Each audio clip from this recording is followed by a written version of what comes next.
What's up, y'all? Welcome back to my channel. If this isn't your first time, I'm Jasmine and this is I'm Just Technical. On this channel, I teach you all things beneficial for your Twitch and YouTube channels. So if you're interested in stuff like that, please do me a favor by giving this video a thumbs up and subscribing to the channel for more tutorials like this. But in today's video, I'm going to be showing you guys how to create a shout out command using StreamElements. If you're interested in learning how to do this, then keep on watching. Go ahead and go over to StreamElements.com.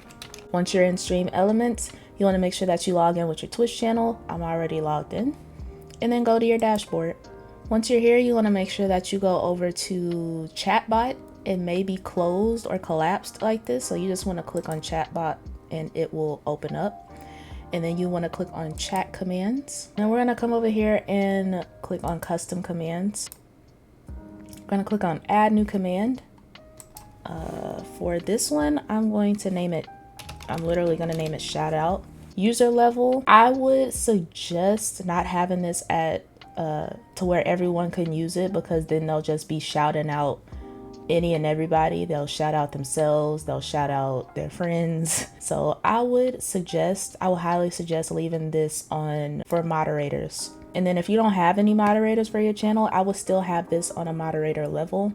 Even though it's on moderator level, you can still do the shout out command yourself, even if it's on moderator level. But I would not suggest having this command to where everyone can use it. This is the actual message. Like, I'm okay with this. I like the way that this looks. So my message is going to say check out. And this is the username of the channel.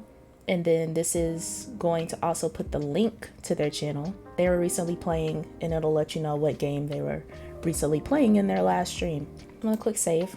All the coding and everything that you need, description box, check that out. So now we're gonna go over here to our Twitch channel, Twitch channel chat. We're gonna use our new command, shout out space, and I'm going to type in Gersadis, who's a Twitch streamer here on Twitch, and I love watching her streams. It'll say check out Gersadis at, and then this is the link to her Twitch channel. They were recently playing Just Chatting, which that's not a game, but that's what the last category for their last stream was. Click on this link, it should take you to their Twitch channel, their last stream, and it was Just Chatting. So the command works. Thank y'all so much for watching this video. I hope that you found this video helpful and informative. If you did, please do me a favor by hitting that like button and the subscribe button. If you have any suggestions on any future tutorials, leave them down in the comment section below, and I will see y'all in my next video. Later, y'all.